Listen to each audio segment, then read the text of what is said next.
2024ರ IPL ಟ್ರೋಫಿಯನ್ನ KKR ತಂಡ ತನ್ನ ತೆಕ್ಕೆಗೆ ಹಾಕಿಕೊಂಡಿದೆ. ಮೂರನೇ ಬಾರಿ ಕೆಕೆಆರ್ IPL ಕಪ್ ಎತ್ತಿದೆ.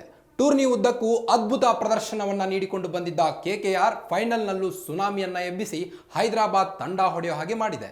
10 ವರ್ಷದ ನಂತರ ಕೆಕೆಆರ್ ಮತ್ತೆ ಕಪ್ಪು ಎತ್ತಿ ಹಿಡಿಯೋದಕ್ಕೆ ಕಾರಣ ಯಾರು? ಅಫ್ಕೋರ್ಸ್ ಇದು ಟೀಮ್ ಎಫರ್ಟ್. ಆದರೆ ಕೆಕೆಆರ್ನ ಗೆಲುವಿನ ಹಿಂದಿರೋ ಶಕ್ತಿ ಅಂದ್ರೆ ಅದು ಗೌತಮ್ ಗಂಭೀರ್. 10 ವರ್ಷದ ಹಿಂದೆ 2012 ಮತ್ತು 2014ರಲ್ಲಿ ಕೆಕೆಆರ್ IPL ಚಾಂಪಿಯನ್ ಆಗಿತ್ತು. ಆ ಗೆಲುವಿಗೆ ಕಾರಣೀಕರ್ತ ಅಂದ್ರೆ ಅದು ಗೌತಮ್ ಗಂಭೀರ್. ಇವರು ಭಾರತ ಏಕದಿನ ವರ್ಲ್ಡ್ ಕಪ್ ಗೆದ್ದಾಗಲೂ ಫೈನಲ್ನಲ್ಲಿ ಶ್ರೀಲಂಕಾ ವಿರುದ್ಧ ಅದ್ಭುತ ಪ್ರದರ್ಶನ ನೀಡಿದ್ದು ಇದೇ ಗೌತಮ್ ಗಂಭೀರ್.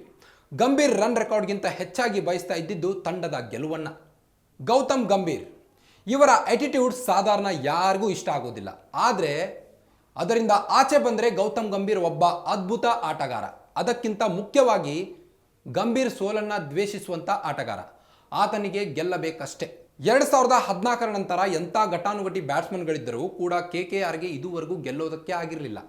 ಆಗ ಕೆಕೆಆರ್ ಮಾಲೀಕ ಶಾರುಖ್ ಖಾನ್ ಮತ್ತೆ ಗಂಭೀರ್ ಬಳಿ ಹೋಗ್ತಾರೆ. ಗಂಭೀರ್ಗೆ ಬ್ಲ್ಯಾಂಕ್ ಚೆಕ್ ಕೊಟ್ಟು ನೀವು ನಮ್ಮ ತಂಡಕ್ಕೆ ಕೋಚ್ ಆಗಿ ಬರಬೇಕು ಅಂತ ಕರೆದುಕೊಂಡು ಬರ್ತಾರೆ. ಯಾಕಂದ್ರೆ ಶಾರುಖ್ ಖಾನ್ಗೂ ಗೊತ್ತು ಗಂಭೀರ್ನ ತಾಕತ್ತು. ಕಳೆದ 9 ವರ್ಷಗಳಲ್ಲಿ ಕೆಕೆಆರ್ ತಂಡ 4 ಬಾರಿ ಪ್ಲೇ ಆಫ್ ತಲುಪಿದ್ದು, ಅದರಲ್ಲಿ ಒಮ್ಮೆ ಫೈನಲ್ ಆದರೆ ಚಾಂಪಿಯನ್ಶಿಪ್ ಗೆಲ್ಲಲು ಸಾಧ್ಯವಾಗಿರಲಿಲ್ಲ. ಕಾರಣ ತಂಡದ ಜೊತೆ ಗಂಭೀರ್ ಇರಲಿಲ್ಲ. ಈ ಬಾರಿ ಮೆಂಟರ್ ಆಗಿ ಕೆಕೆಆರ್ ಕ್ಯಾಂಪ್ಗೆ ನುಗ್ಗಿದವನೇ ತಂಡವನ್ನ 3 ಬಾರಿ ಚಾಂಪಿಯನ್ ಮಾಡಿದ್ದಾರೆ. ಗಂಭೀರ್ ಟೀಮ್ ಸೆಲೆಕ್ಷನ್ ಮಾಡೋದ್ರಲ್ಲಿ, ಸ್ಟ್ರಾಟಜಿ ಮಾಡೋದ್ರಲ್ಲಿ ನಿಪುಣ. ಗೆಲ್ಲೋದಕ್ಕೆ ಏನೆಲ್ಲ ಮಾಡಬೇಕು ಎಲ್ಲದಕ್ಕೂ ಗಂಭೀರ್ಗೆ ಶಾರುಖ್ ಖಾನ್ ಫ್ರೀ ಹ್ಯಾಂಡ್ ಕೊಟ್ಟಿದ್ದ. ಆಟಗಾರರ ಆಕ್ಷನ್ನಿಂದ ಫೈನಲ್ ಕಪ್ ಗೆಲ್ಲೋವರೆಗೂ ಗಂಭೀರ್ನ ಯಾವ ಡಿಸಿಷನ್ ಕೂಡ ಕ್ವಶನ್ ಮಾಡಲಿಲ್ಲ. ಶಾರುಖ್ ಖಾನ್ ಗೌತಮ್ ಗಂಭೀರ್ಗೆ ಬ್ಲ್ಯಾಂಕ್ ಚೆಕ್ ಅನ್ನು ಕೊಟ್ಟು ಹೇಳಿದ್ದು ಒಂದೇ ಮಾತು: 10 ವರ್ಷಗಳಿಗೆ ನೀನು ನನಗೆ ಬೇಕು, ಅದಕ್ಕಾಗಿ ಎಷ್ಟು ಕೋಟಿಗಳನ್ನಾದರೂ ಬರೆದು ಕೊಡ್ತೇನೆ ಅಂತ ಅಂದಿದ್ರು. ಅದೆಷ್ಟು ಕೋಟಿ ಕೊಟ್ಟಾದರೂ ಸರಿ, ಆಸ್ಟ್ರೇಲಿಯಾದ ಮಿಚೆಲ್ ಸ್ಟಾರ್ಕ್ ನನಗೆ ಬೇಕು ಅಂತ ಗಂಭೀರ್ ಅಂದಾಗ ಶಾರುಖ್ ಖಾನ್ ಹೇಳಿದ್ದು ಒಂದೇ ಮಾತು: ಗೋ ಅಹೆಡ್. 24 ಕೋಟಿ ಕೊಟ್ಟು ಪ್ಲೇ ಆಫ್ ಮತ್ತು ಫೈನಲ್ನಲ್ಲಿ ಹೇಗೆ ಲಾಭ ತಂದುಕೊಡ್ತೋ ಅನ್ನೋದನ್ನು ಕಣ್ಣಾರೆ ಕಂಡಿದ್ದೇವೆ. ಸೊ ಕೆಕೆಆರ್ ಕಪ್ ಗೆದ್ದಿದೆ ಅಂದರೆ ಅದರ ಹಿಂದಿನ ಕಾರಣ ಈ ಇಬ್ಬರೇ.